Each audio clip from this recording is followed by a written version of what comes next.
방송에서 제공하는 투자 정보는 투자 판단에 대한 입니다. 방송에서 제공하는 주식의 가치, 가격 상승 및 가격 하락에 대해서는 방송사에서 보장하지 않습니다.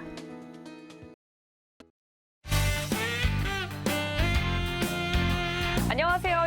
주식 계좌를 빵빵하게 불려드릴 주유소 1, 2부 진행의 도안합니다. 오늘 장 정말 롤러코스터 같은 하루였습니다. 급락을 좀 거듭하던 우리 시장이 약보합권에서 장을 마치는 모습을 보여줬는데요.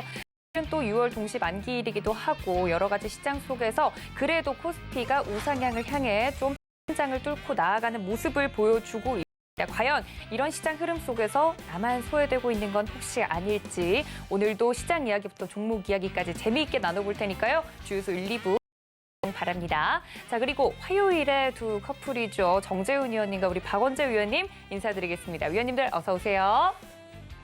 네, 이번 주부터 사실 포트폴리오 개인전도 시작되고 자리도 좀 바뀌었어요. 오셔서 좀 놀라셨죠? 저랑 멀어져서. 그러게 말이에요. 이제 옆자리 가더니 이제 저 끝자리까지 가서 네. 그동안 너무 가까웠죠. 아, 그런가요? 좀 부담스러웠나요, 위원님? 아니, 제가 이렇게 앉고 나니까 이쯤 되면 저 나중에는 화면 밖으로 나가서 집에서 이원 중계로 방송하는 거 아닐지 이런 이야기를 했는데 위원님들이 부담스러우시다면 그것도 한번 방법을 고려해 보도록 하겠습니다. 위원님, 오늘 이렇게 또 새롭게 자리 바뀌고 나서 왜 이렇게 또 시무룩하세요? 혹시 무슨 일 있으세요? 방송 시작했으니까요. 아, 방송 시작해서 시무룩하게. 지금 좀, 그러니까 왜 방송 시작하면 기뻐해야 되는데 왜 이렇게 시무룩해 하고 계세요? 신경 쓰이게. 괜찮으세요? 신경 안 쓰셔도 됩니다. 아니에요. 되게 신경 쓰이는 재질이에요, 위원님. 하세요. 알겠습니다.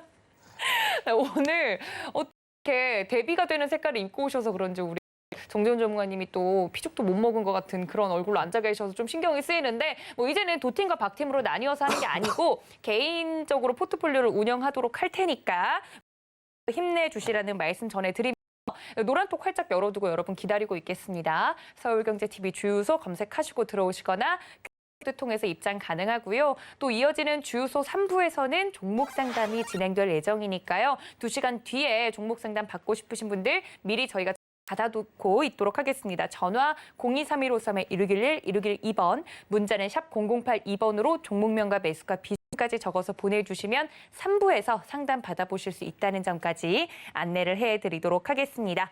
자, 그렇다면 새롭게 바뀐 주유소 1, 2부 진행을 제대로 좀 해볼 텐데 일단 주유소 1부의 이제 트레이드 마크죠. 저희 주식 뇌구조를 통해서 오늘 시장 이야기를 나눠볼 텐데 위원님들의 뇌구조는 오늘 어떻게 구성이 되어 있을지 함께 만나보도록 하겠습니다.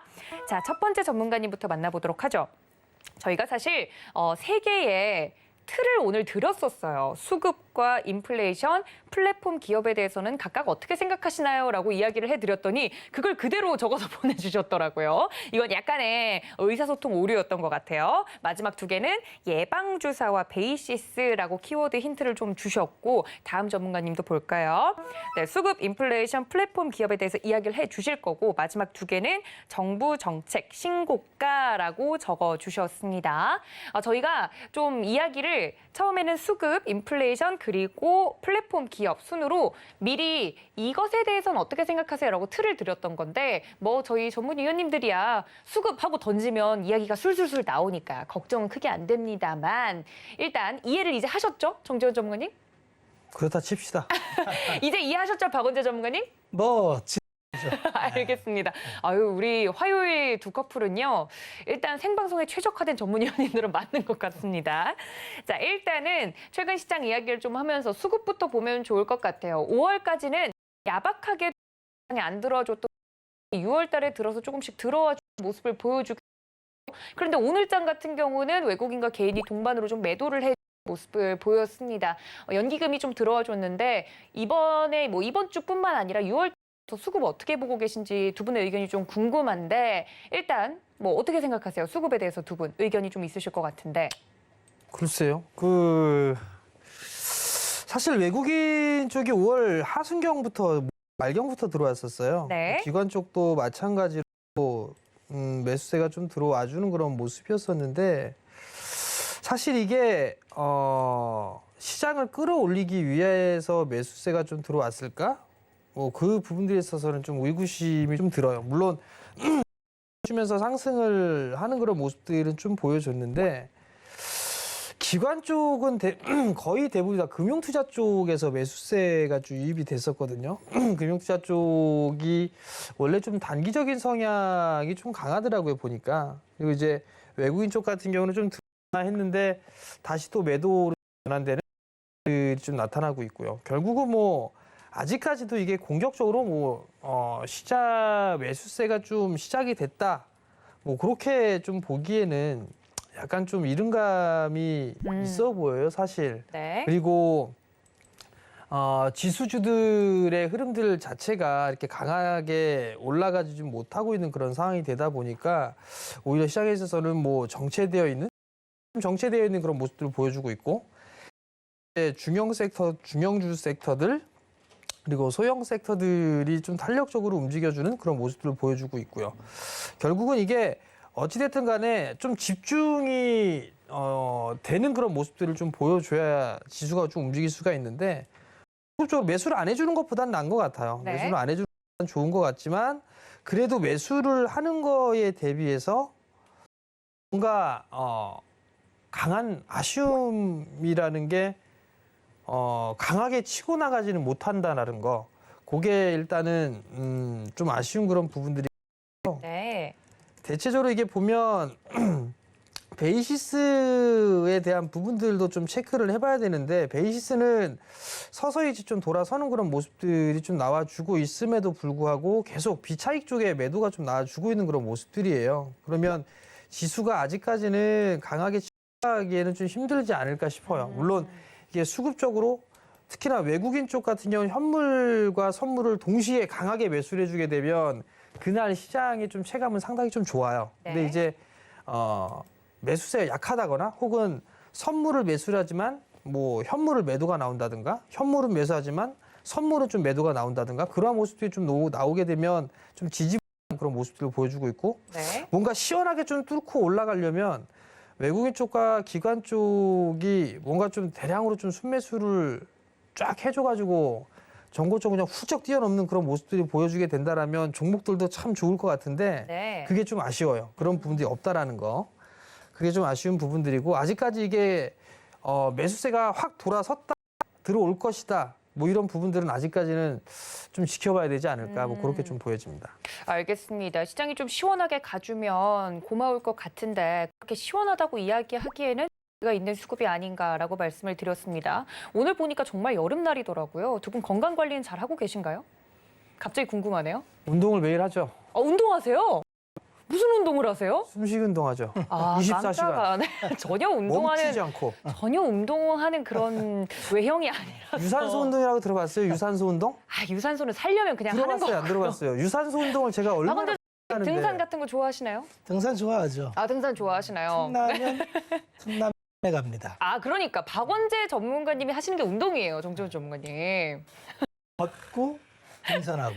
네, 그 정도만 해도 훌륭합니다. 전문가님, 저희는 좀 근육을 키울 좀 필요성이 있어요. 유산소 운동이 최고예요.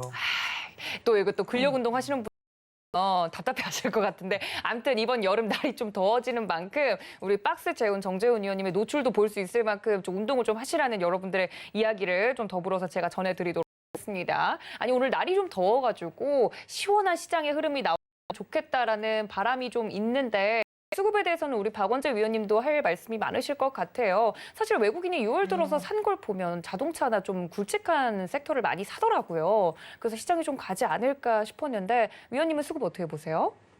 먼저 그 수급이 돌아서려면 선물 시장에서 외국인의 매수가 들어와야 된다는 얘기를 좀 했었죠. 네. 메커니즘을 이렇게 보시면 됩니다. 이건 그냥 시장을 바라보았던 저의 뇌피셜이니까 시장을 저렇게 보는 사람들도 있구나. 이렇게만 이해해 주실 것 같습니다. 네. 지금 시장의 위치는 역사적 고점이 그냥 어제 종가였고 오늘 살짝 밀렸고, 그러니까 시장의 위치는 그냥 고점입니다. 고점인데 투자자분들의 체감 지수는 고점하고는 아마 굉장히 좀 괴리가 있을 거예요. 괴리가 있는 이유가 작년 같은 시장이 아니기 때문에 그렇지 않을까 싶어요. 작년 같은 시장은 10년에 한 번 바라볼 수 있는 시장이었죠. 위기에 의해서 급락한 지수를 유동성에 의해서 정상화시키는 시장. 그러니까 유동성으로 그냥 선방향에서 땡기는 시장이니까 주봉으로 보면 걸쳐서 굵직한 상승이 나왔어요. 3월부터 6월까지, 6월부터 9월까지 잠깐 주춤하다가 11월부터 다시 1월 첫 주까지 해서 두 번에 걸쳐서 엄청난 상승을 보여주고 그 이후에 5월, 5개월이 넘도록 네. 사실 크게 보면 그냥 박스죠. 그렇죠. 박스인데 이 박스가 보통 박스권에 있으면은 등락이 고점과 저점이 이제 제한되어 있는 게 박스죠.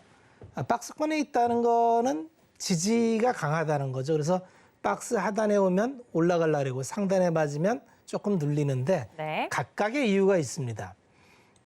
3월에 얘기한 거하고 3월 달에 박스 하단은 유동성이 지켜주고 그렇죠. 박스 상단은 수급이 막고 있고 그런데 수급이 막고 있는 이유가 명확해요.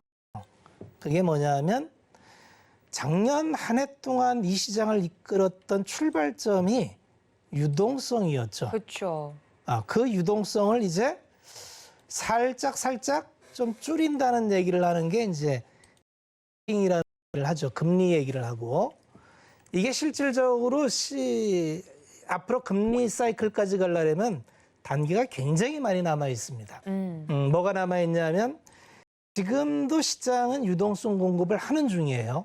매월 1,200불씩 시장에 돈을 풉니다. 그렇죠. 800억은 국채로 풀고 400억은 모기지로 풀죠. 테이퍼링이라는 거는 이 풀어놓는 수도꼭지를 잠근다는 얘기예요. 그러니까 그렇죠. 이게 뭐냐면 정상화하겠다는 얘기예요. 그럼 작년에는 중환자가 돼서 응급실에서 산소호흡기 쓰고 있던 시장을 네. 이제 딱 보니까 얼추 기저효과로 경기도 올라오고 수요도 하고 뭐 이제 좀 줄여야 되는 거 아니냐. 이건 너무나 당연한 얘기겠죠. 그렇죠. 아직도 우리는 산소호흡기를 쓰고 있는 중인데 야, 네 체력으로 한번 가려면 이걸 한 번에 빼면 또 쓰러지니 예고를 자꾸 하는 거죠. 산소 마스크 뺄 거다? 진짜 뺀다. 뺄 네. 거다? 이렇게. 네. 이런 일이 이제 직전에도 한 번 있었죠. 2008년에 금융위기 때 우리는 양적 완화를 1, 2, 3로 했어요. 네. 1, 2, 3 세 번에 걸쳐서 한 금액이 3조 5천억 달러였어요. 그리고 이거를 줄인다고 한 번에 끊으려고 하다가 한 번 요란을 떤 적이 있습니다. 2016년 뭐 이럴 때 요란을 떨었어요. 그래서 이번에는 연준이 네. 좀 소프트하게 하려고 사전에 예고를 많이 해요. 이번에는 놀라지 말고 네. 이거 정상화하는 거니까 예고를 미리 예방 주사를 거죠? 놔주는 거예요. 그러면 이제 시장의 주체들은 각자 이제 그 포지션에 맞춰서는데 그거 아직 때가 안 됐다고 때를 쓰는 거죠. 계속 산소 마스크 씌워달라. 씌워달라. 돈 끊지 말아라. 네. 그런데 연준의 목표는 두 가지가 있습니다. 고용이라는 게 나중에 들어가서 고용의 회복을 책임져야 되고 고용이라는 건 경제 정상화 이걸 책임져야 되고 원래 본연의 목적은 물가 상승을 통제하는 거예요. 물가를 잡아야 돼요. 네. 인플레이션 파이터입니다. 그러니까 이거를 실물 경제를 죽여도 안 되고 인플레를 못 막아도 안 되고 그렇죠. 딜레마네요. 요새 계속 고용지수, CPI, PPI를 가지고 지표 발표할 때마다 민감한 반응을 보이느냐면 실질적으로 이게 인플레가 왔는데 사전에 예방주사를 산소 마스크를 안 떼면 감당할 수 없는 인플레를 겪고 그렇죠. 얼마 그건 전에 뭐 발표됐던 고용지수요. 네. 근데 아직까지 지금 경제가 PPI나 CPI가 발표됐는데 주말에 CPI 발표하겠습니다만 0.2%씩 이렇게 0.42씩 이렇게 올려요. 네. 그게 일시적이냐 지속적이냐를 따져야 되는데 네. 아직까지 데이터를 볼 땐 연준에서는 일시적이라고 보는 거예요. 때가 일시인데 네. 이게 혹시 가수요뿐만 아니라 진수요 때문에 오르는 물가라면 지금 잡아야 됩니다. 그러니까 연준 의원들의 발언들도 조금씩 스탠스가 바뀌어요. 야, 이게 이제 진짜라니까? 이런 얘기를 하는 거죠. 그렇죠. 야, 이제 진짜야. 그런데 이제 통상적으로 경기를 여기서 죽이면 지금과 같은 재정과 통화를 풀어놓고 혹시 진단을 잘못해서 네. 가수에 의한 물가 상승이었는데 금리를 물수도꼭지를 잠그고 금리를 올려버리면 네. 경기가 죽어버려요. 그럼 진짜 공황으로 갑니다. 그러니까요. 더 큰일 나요. 뭐 대공황이든 예전에 공황이 왔었던. 쉽게 얘기해서 연준에서는 쉽게 금리 인상을 하지 못합니다. 상당한 기간, 적어도 2년 이상 이후에 할 거고요. 테이퍼링조차도 당장 하는 게 아니에요. 네. 예고 이후에 뭐 빠르게 보는 사람은 연말, 늦게 보는 사람은 내년 상반기 이렇게 보는데 얘기한 대로 테이퍼링이 중요한 게 아니라 우리가 이제 시장이 이 금리 인상이나 테이퍼링에 민감하게 반응하는 거는 시장은 미래를 먹고 살기 때문에 이건 미래를 반영하는 상품이기 때문에 네. 미래에 만약에 금리가 오른다면은 시장의 스타일이 바뀌어 버립니다. 왜 그러냐면 할인율에 민감하게 반응하는 게 성장주고 할인율에 덜 민감한 게 가치주예요. 예전에 이제 지금은 이런 구별 안 하지만 가치주, 성장주 네. 이렇게 싸운 적이 있었죠. 요새는 빠른 순환매가 돌아요. 근데 공통적으로 이렇게 보면은 네. 이 빠른 순환매의 공통 키워드를 보면은 싼 게 대우받아요. 예, 공통적으로 싼 게 대우받고 성장형 주식이든지 가치주형 주식이든지 싼 거는 요새 순서되면 다 올라갑니다. 그렇죠. 그런데 지나치게 미래 가치를 땡겨온 섹터는 요새 생각보다 안 움직여요. 그런데 이게 섹터별 로테이션이 너무 빨라요. 그러니까요. 그러니까 작년에는 나중에 따라가도 먹을 자가 있었는데 네. 올 들어서는 눈 여기인가 깜짝할 때. 하고 네. 따라가면은 또 물려요. 딴 데가 네. 있고 그러면 또 물렸어. 그러니까 나의 계좌 포트폴리오가 굉장히 산만해지는 거죠. 그렇죠. 녹아내리는 바닥에서 거죠. 네. 샀으면 문제가 없어요. 바닥에서 섹터별로 20% 30% 올라가니까 돌 때마다 그래도 한 20% 그러면 뭐 또 딴 데 가서 먹고 그러면 이제 우리 시청자분이 야 그럼 나 빼놓고 다 수익이야? 절대로 오해하지 마십시오. 그럴 리가 없습니다. 위안이 되네요. 지금 시장 굉장히 어려운 시장이에요. 그 시장에는 굉장히 그 큰 소리 치는 빅마우스가 많아요. 그래서 TV 켜면 다 수익이 났다고 얘기를 하지만 그렇게 지금 수익을 만만하게 취할 만큼 아주 좋은 시장은 아니에요. 물론 감각이 아주 뛰어나서 그 다음에 뭐 같은데 가서 다 그쪽에 가 있어.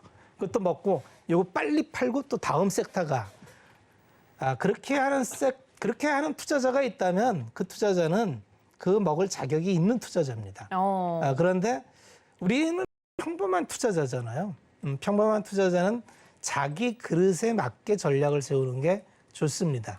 그래서 제가 바벨 전략을 말씀드리고 대체적으로 싼 주식을 갖고 있으면 순서가 오니 거기서 업앤다운을 좀 조절하면서 지금은 크게 방망이를 휘두를 구간이 아니에요.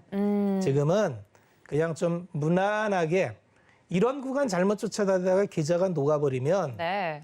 다음에 진짜 시장이 왔을 때 진짜 소외감을 느껴요. 그리고 이 박스는 계속 가지 않아요. 박스는 뚫립니다. 그 시기는 대체적으로 테이퍼링이 구체화되는 시기. 그때로 보면 될 거고요. 빠르면 여름, 늦으면 가을.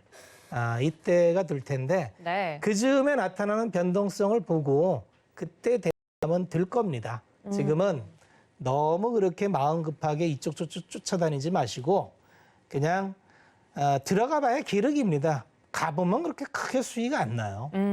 그러니까 내가 바닥에서 있었을 땐 나는데 네. 움직이는 걸 보고 따라가면은 생각보다 나한테 줄 수익의 룸이 많이 남질 않아서 그냥 그러려니 하고 보내면 조금 편하지 않을까 그렇게 생각을 합니다. 네, 사실 뭐 이번 이번 연도 들어서 1월부터 5월까지 또 답답했던 시장 이후에 6월이 좀 시작되면 좀 잘 풀리지 않을까 하는 기대감을 가지고 있었던 개인 투자자분들에게는 좀 이렇게 답답한 시장 안에서 순환매가 빠르게 일어나니까 그걸 쫓아다니다가 왜 자꾸 나는 물리기만 하는지 좀 답답해 하셨을 것 같은데 나만 수익이 안 나는 건 좀 아니다라고 이야기를 해주시니까 저도 좀 마음이 편해지는 것 같습니다. 정재훈 좀 네, 눈빛이 그러세요. 뭔가 할 말이 있는 눈빛인 것 같아요. 말씀하세요, 전문가님. 아니요, 없어요. 아니요, 분명히 있으실 거예요. 아니에요. 아니, 분명히 있으실 거예요. 다음 코너 하시죠. 아니, 지금 열심히 우리 박원재 전문가님의 내구조 이야기하고 있었는데 자꾸 눈빛으로 뭔가 할 말이 있을 것 같이 이야기하시다가 알겠습니다. 다음 키워드 보도록 하겠습니다. 사실 인플레이션 키워드 같은 경우는 하반기 시장을 좀 좌지우지할 만한 중요 키워드가 되지 않을까 싶기도 하고요. 지금 현재 우리 시장에서도 가장 뜨거운 화두기도 하죠. 그래서 인플레이션에 대해서는 두 분의 의견에 대해서 좀 자세하게 여쭤본 바가 있는데 정재훈 전문가님은 인플레이션 키워드는 어떻게 생각하세요? 간단하게라도. 간단하게 글쎄요. 이게 그 인플레이션에 대한 이 우려감 때문에 금리 인상이라는 그런 얘기들도 좀 나오고 있는 그런 사항들이고 이게 원재 가격이라든가 이런 부분들이 좀 상당히 예민하게 좀 반응을 했었었고요. 네. 그러면서 움직였던 애들이 화학 쪽 섹터, 철강 섹터 뭐 이런 쪽에 대표적으로 좀 종목군들이 좀 많이 움직이는 그런 모습이었는데 인플레이션에 대한 우려감 뭐 이런 부분들을 많이 표명을 했었어요, 사실. 근데 이제 일시적일 것이다라는 얘기들은 계속 좀 반복적으로 나와주고 있는 거고 그러다 보니까 이제 원자재 가격도 조금 안정되는 그런 모습들을 좀 보여주고 있거든요. 그러다 보니까 이제 거기에 따라서 이 수혜를 좀 받는 기업들, 철강 쪽이나 화학 쪽이라든가 이런 쪽이 좀 쉬어가는 그런 모습들을 좀 보여주고 있는데 네.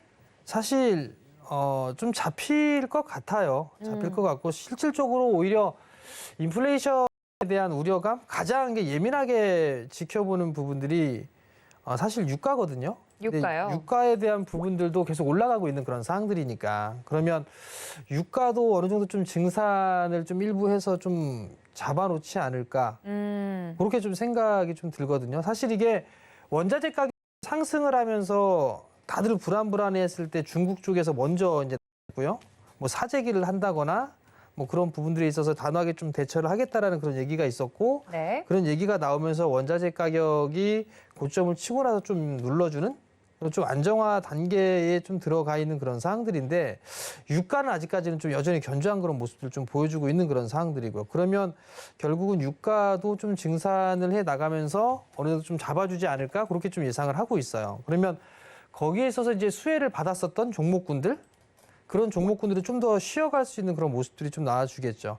결국 뭐 인플레이션에 대한 부분들 때문에 금리 인상으로 하게 되고 결국 테이퍼링에 대한 얘기가 나오고 그런 부분들이 이제 순차적으로 좀 진행이 돼가는 것 같아요. 언젠가는 진행이 돼야 될 그런 부분들인데 그렇죠. 시간 문제긴 하죠. 사실 금리 인상 시기와 증시는 과거의 통계를 보면 동행을 했었어요. 역행을 했던 부분들이 아니라 그렇기 때문에 지금 이제 테이퍼링에 대한 발작 뭐 이런 부분들이 좀 불안해하는 그런 모습들을 좀 보일 수도 있는 그런 사항들인데 사실 거품이 좀 많이 껴야죠. 그래야 이제 고점을 치고 좀 조정을 받는 그런 모습들을 좀 보일 수가 있으니까 네. 아직까지는 원자재나 이런 부분들에 있어서는 많이 올라있는 그런 부분들도 있지만 증시의 인플레이션 아직 끼지 않은 것 같아요. 그러면 긴 관점에서 봤을 땐 여전히 시장은 죽을 수 없는 그런 사항들이고 이게 언젠간 올라갈 거예요. 빨리 갔으면 좋겠어요. 그렇죠. 마음 같아서. 빨리 갔으면 내일 당장이라도 그냥 장대양봉 팍 해갖고서 종목군도 상한가 빡빡 까주고 기관 조단위로 팍팍 사주고 기관 딱 사주고 그러면서 니들 한번 물려봐라 해서 개인 투자자들 다 때리고 쫙 올라가는 그런 모습들 다 꿈꾸죠. 그렇게 됐으면 좋겠어요. 상상이죠, 저도. 의원님? 그렇게 되지 말란 법이 없어요. 오히려 반대로 시장 장대봉 빡 나오고 막 하한가 가고 발동 걸리고 막 그런 생각을 하는 것보다는 오히려 올라가는 좋은 게 더 좋잖아요. 그렇죠, 그죠? 그렇죠. 가상화폐 마냥 그렇게 막 투매 나오고 그런 걸 보고 싶지는 않잖아요. 그렇죠. 네. 왜 웃으세요? 아니요. 가상화폐 물려 있으세요? 아니요, 절대 그런 거 아니고 하는 것 같은데. 아니요, 도지? 아니요. 물론 제 이름이랑 좀 비슷한 코인이 있는 것도 알고 있으나 저는 네. 그냥 이제 농담 삼아서 한 이야기였는데 실제로 그 코인 때문에 고통받는 시청자분들이 계세요. 왠지 웃음이 나오세요, 지금? 저도 고통받고 있어요. 아, 누구 직접 하나 꼬드김에 네. 넘어가서 한번 해봤더니. 그러니까 여기 자꾸 안 계시는데 아른거리는 그 그림자 때문에 그러셨던 것 같은데 네, 이제 힘내십시오. 어찌됐든 간에 시장 인플레이션은 같이 성장을 해 나가는 부분에서 어쩔 수 없어요. 어쩔 수 네. 없이 끼는 그런 부분들이 있지만 너무 과도하게 껴있던 인플레이션에 대한 우려감이 과도하게 있던 그런 부분들이 이제는 좀 안정화되는 그런 부분들이 있는 상황이고 네. 결국 뭐 이게 올라가냐 마느냐 결론은 그거 같아요. 지수가 올라가냐 마느냐. 아직까지는 박스인 것 같고요. 네. 근데 언젠가는 또 올라갈 거예요. 올라갈 것이기 때문에 좀 느긋하게 좀 시장을 바라보셨으면 좋겠어요. 알겠습니다. 뭐 저희 마음만큼이나 시장이 좀 빠르게 움직여주면 고맙겠는데 저희 마음대로 움직이지 않기 때문에 시장이 어려운가 싶습니다. 인플레이션에 대한 두 분의 의견까지 들어봤습니다. 국제 유가 이야기를 해서 제가 오랜만에 좀 찾아봤는데 국제 유가 같은 경우는 지금 현재 제가 찾아보니까 WTI 같은 경우는 69.23달러를 현재 달성하고 있고요. 두바이 유도 그렇고 브렌트 유도 그렇고 제가 지금 보고 있는 기준으로는 살짝 하락을 한 모습입니다. 뭐 유가뿐만 아니라 다른 원자재 가격도 많이 올라서 구리나 금 같은 경우도 많이 올라서 원자재 시장에 대해서는 좀 위원님들이 자세하게 이야기를 한두 번씩 해주셨던 것 같은데 질문이 좀 올라왔어요. 이 국제 유가가 움직이는 것에 따라서 수혜를 받을 수 있는 종목은 뭐가 있을까요? 라고 물어보셨는데 유가 증산이라던가 이 국제 유가 흐름에 따라서 움직일 수 있는 업종들 대표적인 거 한두 개만 소개 가능할까요, 위원님들? 좋은 기름이죠, 좋은 기름. 무조건 기름이죠. 기름 좋은 무조건 기름. 좋은 기름. 무조건 네. 정유 유가 연동은 정유사고요. 화학 섹타는 이제 스프레드죠. 나프타하고 원유하고의 스프레드인데 기본적으로 이제 이 시차가 있어요. 레깅 타임이라 해서 네. 정제 마진도 그렇고 원자재 가격이 올라가는 구간에선 대체적으로 기업들이 좋아요. 왜냐면 가격 전가가 되는 전제하에서. 그렇죠. 그러면 항상 지금 이제 가격 전가가 되느냐가 포인트고요.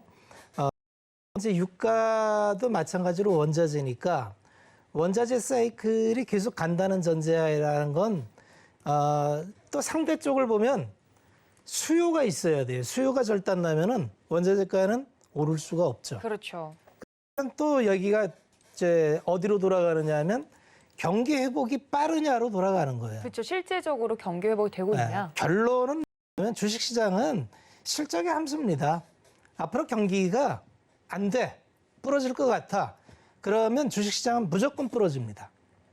그런데 지금 요새 지표 나오거나 어떤 수출 통계나 성장률, GDP 통계를 보면 기저효과 때문이기도 하지만 계속 올라가죠. 이게 어디서 맞물리느냐 하면은 올 연말이 되면 이제 효과가 성장률이 떨어집니다. 그러면 그 떨어지는 성장률과 수도꼭지 당기는 그 속도와 그러면 결론은 뭐냐면 금리 인상이 빠르냐 성장이 빠르냐로 귀결이 되는 거예요. 그래서 과거에 대체적으로 금리 인상을 한다는 전제는 경기가 좋아지기 때문에 금리 인상을 합니다. 경기가 안 좋은데 금리 인상한다는 건 말이 안 되는 거예요. 그래서 대체적으로 금리 인상기에는 주가가 좋아요. 대체적으로 좋습니다. 그런데 뉴스는 항상 어떻게 나오느냐 하면 금리 인상 때문에 시장이 안 좋을 것이다라고 뉴스가 계속 나가요. 그런데 실질적으로 시장 들여다보면 그 금리 인상보다 성장이 더 나오는 그런 구간이 많았기 때문에 이번도 그런 구간으로 봅니다. 그래서 시장의 우려를 뒤로하고 우려를 먹고 시장은 가는 겁니다. 그리고 아까 이제 인플레 얘기를 하면 이렇게 사상 최대의 돈을 풀었는데 물가가 안 오르는 건 더 이상한 거예요. 그렇지 않겠습니까? 그렇죠. 이렇게 풀었는데 디플레야. 지금 일본이나 유럽이 애먹는 게 그거 아니에요. 그렇죠. 아무리 돈을 풀어도 성장이 안 나와. 그러니까 디플레야. 그러면 거기는 어려워지는 거예요. 그래서 앞으로 우리가 기대하는 건 미국이 좀 끌어줘야 된다. 중국이 그동안에 이제 많이 세상에 공장이 됐다가 이제 2010년도에는 수요 시장이 됐다가 네. 그런데 미중 패권 전세 때문에 공급망을 다시 재편한대. 그러니까 일단 중국 라인을 빼고 다른 데에 뭐 있지 보니까 요새 한번 시장 보십시오. 이머징 국가 브라질, 아르헨티나, 인도 모두 사상 초고가입니다. 좀 이상하지 않나요? 우리가 그 느낌으로 알고 있는 지표와 자본시장하고 틀려요. 왜냐하면 유동성은 이미 움직이고 있고 그 유동성이 결국은 공급망에 가장 혜택을 받는 국가는 누가 뭐라도 대만, 한국과 중국과 인도입니다. 마지막에 이 유동성이 한국에 몰리면 쉽게 얘기해서 외국인은 항상 매수와 매도를 반복합니다. 지금까지 92년에 자본시장 개방해서 네. 전면 개방을 IMF 때 98년에 그냥 완전히 시장을 개방했어요. 그때 이제 외국인이 우리나라 지분을 대주주가 됐죠. 30%에서 44%까지 갖고 있다. 대체적으로 30%대를 갖고 있고 지금 한 4% 정도 외국인이 갖고 있으니까 대한민국 시장은 실질적으로 외국인이 대주주예요. 이들은 항상 상승기, 급격하게 상승할 때는 매도를 해요. 왜 그러냐면 차익 실현하니까. 너무 많아. 그러니까 일단 올라가면 좀 덜어냅니다. 그런데 가만히 보니까 너무 많이 덜어낸 것 같아. 그러면 또 삽니다. 가장 많이 팔았을 때가 2000년 중반에 한 70조 초반 팔았고요. 그리고 그 다음에 그대로 다 샀습니다. 작년부터 올해까지 판 걸 보니까 한 50조 초반 팔았어요. 먼저처럼 70조를 찍을지, 글쎄 찍을까요? 근데 요새 차익이나 이런 거 선물 보면은 네. 얼추 턴하는 모습, 임계점은 보여요. 베이시스. 그러면 한번 상상을 해봐요. 네. 외국인이 동학 개미 운동, 그러니까 시중 자금이 계속 주식시장에 들어오는 거는 아직도 여력이 많은데 여기에 더해서 외국인이 혹시 사주면 누가 팔죠, 주식을? 주식을 누가 팔죠? 네, 그런 고민도 한번 해보시면은 앞으로 시장을 이해하는데 좀 도움이 됩니다. 네, 수급의 또 이야기를 또 해주신 것 같아요. 수급의 첫 단추에 대해서 외국인 선물 매수 뭐 이런 이야기 붙여서 베이시스 이야기까지 해주신 것 같습니다. 일단 두 분의 시장 의견을 지금 듣고 있는데 여러분들 노란톡 열어두고 있겠습니다. 서울경제TV 주유소 검색하시고 들어오시거나 하단에 나가고 있는 QR코드 통해서 입장 가능하시고요. 그리고 이 세 번째 저희가 틀로 드렸던 게 플랫폼 기업인데 이제 질문이 좀 들어온 것 같아요. 네이버와 카카오 이야기인 것 같습니다. 대표적인 플랫폼 대기업인데 네이버와 가 이제 서비스를 하고 있는 부분은 굉장히 비슷한데 주가의 향방이 좀 갈려서 궁금해하시는 분들이 많다고 합니다. 두 기업에 대해서 혹은 플랫폼 사업의 미분이 어떻게 생각하시는지 좀 궁금한데 왜냐하면 누군가는 시총 1위가 삼성전자지만 앞으로는 시총 1위 기업은 플랫폼 기업이 될 수도 있다라고 내다보시는 분들도 많으시고 그래서 두 분에게 플랫폼 기업에 대해서 궁금해서 의견을 좀 여쭙고자 합니다. 정재훈 전문가님 어떻게 생각하시나요? 성장을 하는 섹터죠.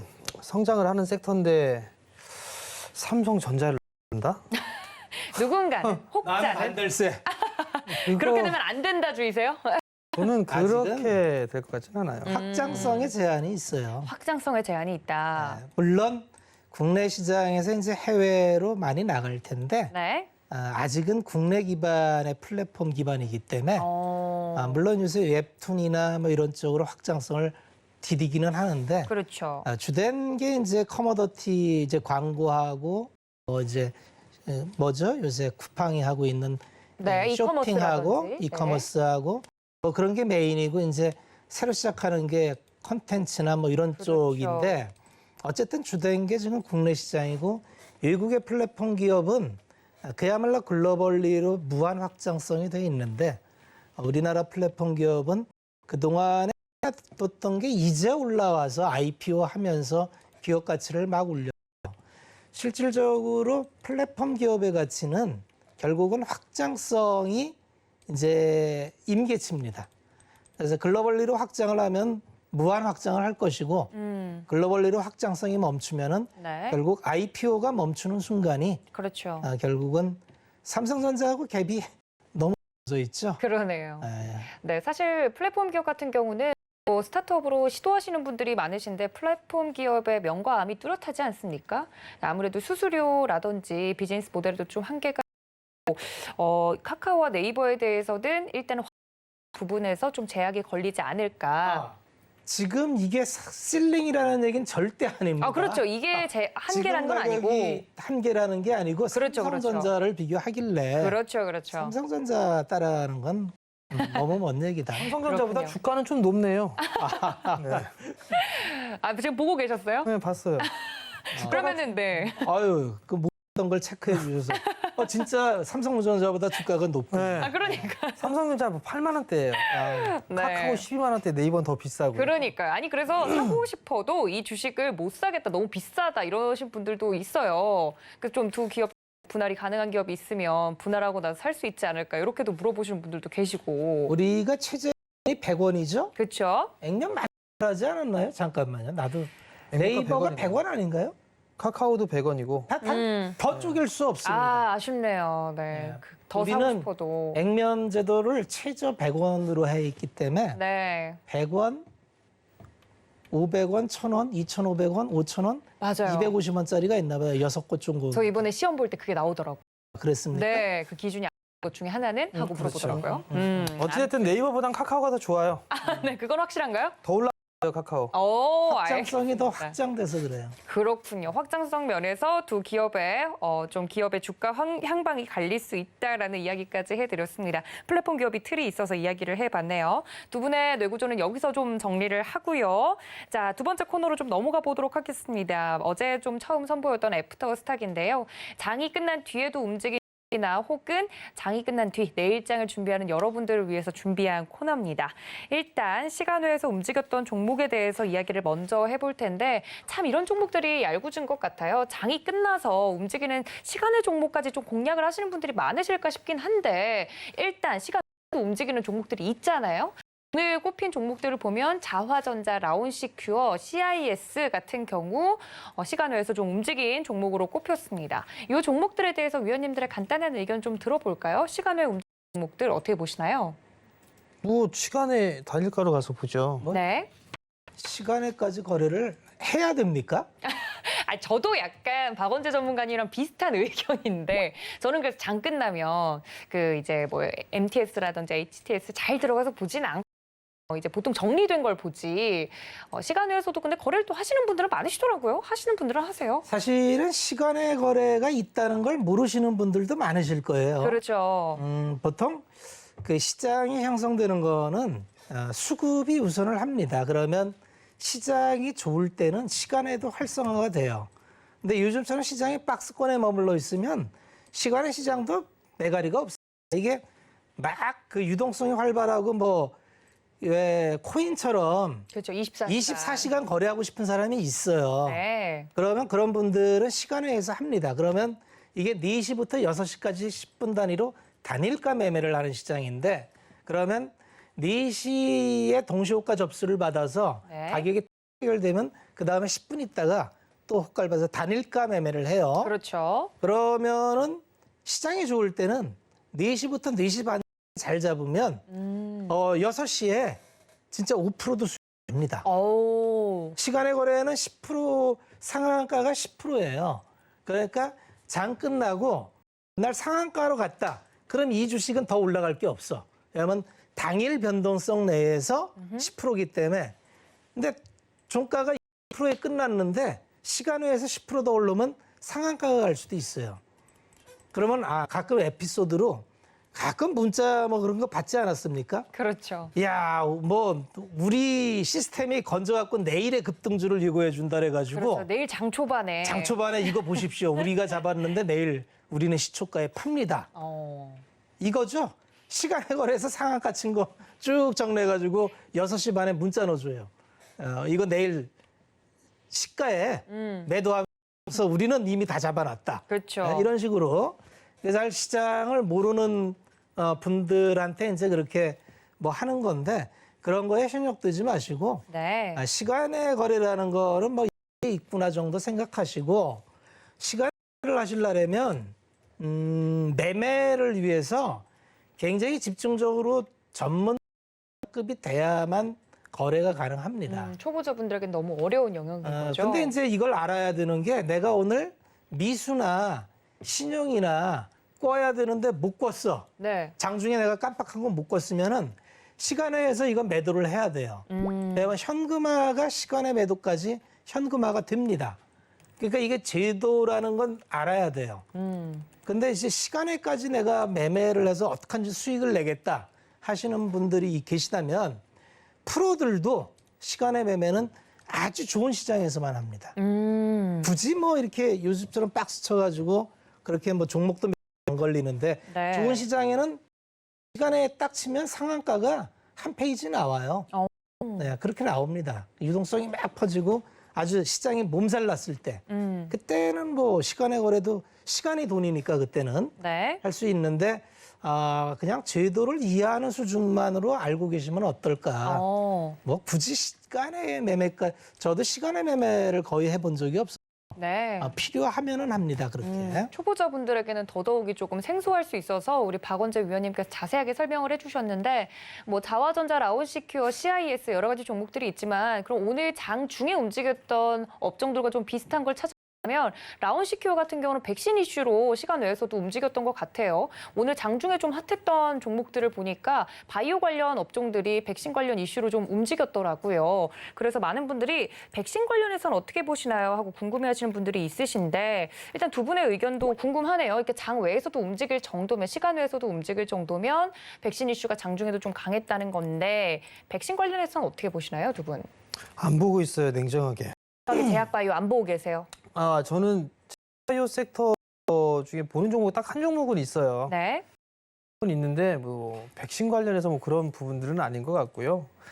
이제 다가올 임상 결과라든가 이런 부분들을 좀 보고 있는 상황이고요. 사실 좀 저는 좀 어려워요. 그 영역 자체가. 네네. 그렇기 때문에 제약바이오 섹터는 거의 안 보고 있고 사실 시간의 거래 쪽을 보면 자화전자나 뭐 CIS나 일단 자화전자 같은 경우는 카메라 쪽, 그러니까 IT 부품 쪽이었었어요. 네. 그러다가 이게 이제 사업에 대한 영역을 확대하거든요. 자동차 쪽으로. 그런 부분들의 이슈가 있어서 시간에 움직인 게 아닌가? 뭐 그렇게 좀 추측을 해볼 수가 있을 것 같고요.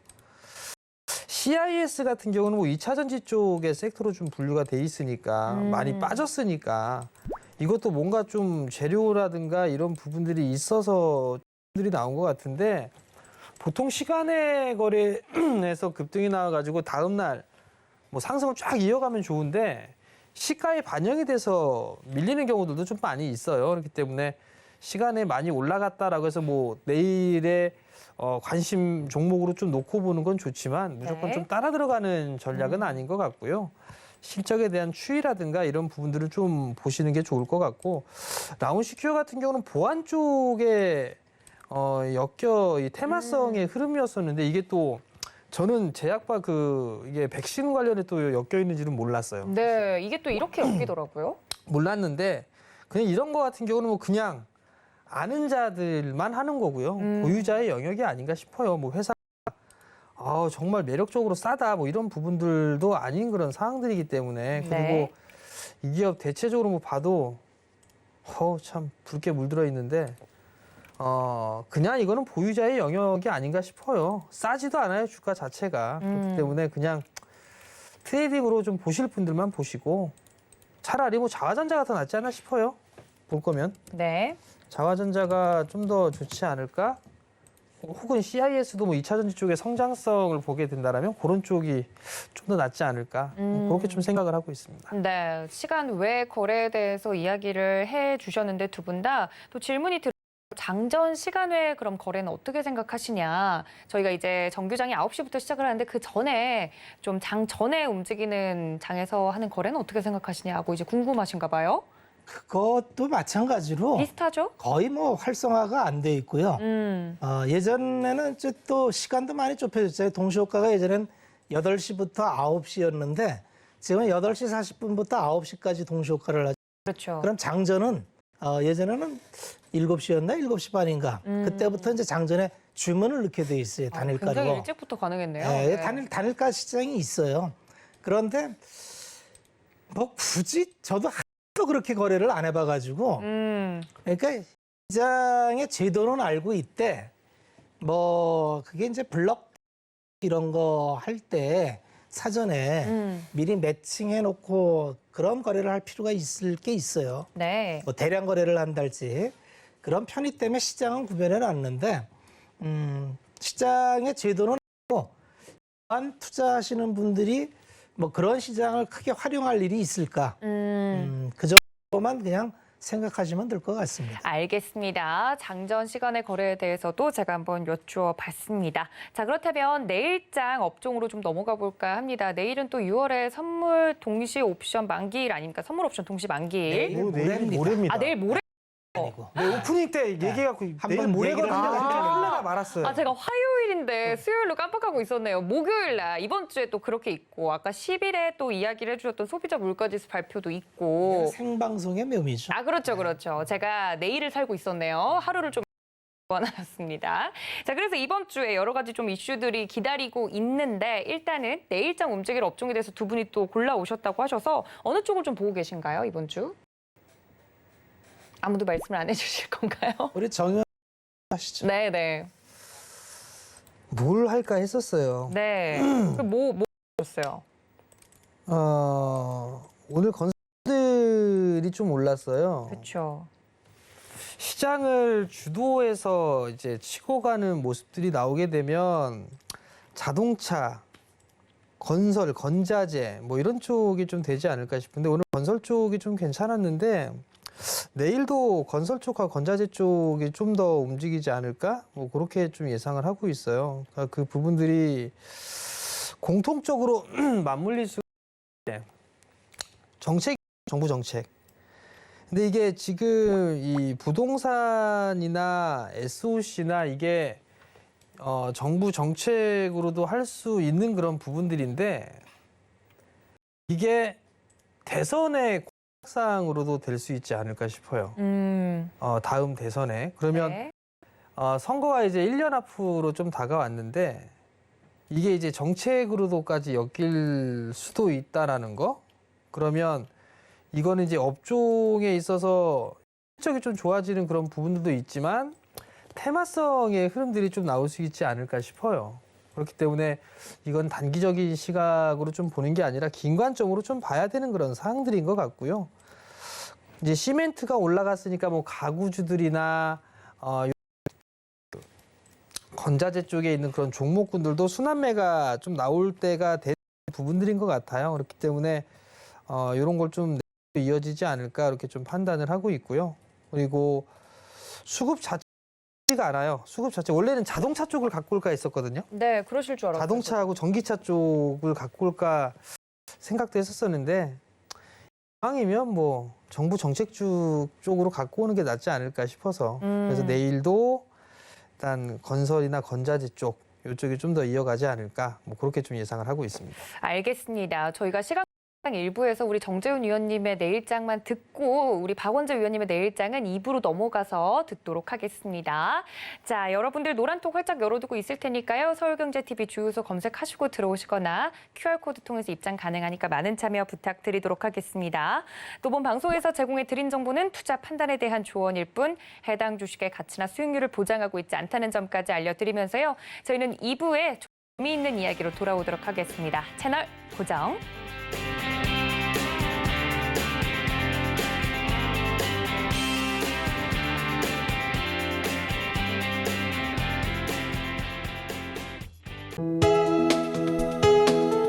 본 방송에서 제공하는 투자 정보는 투자 판단에 대한 조언입니다. 방송에서 제공하는 주식 가치, 가격 상승 및 가격 하락에 대해서는 방송사에서 보장하지 않습니다.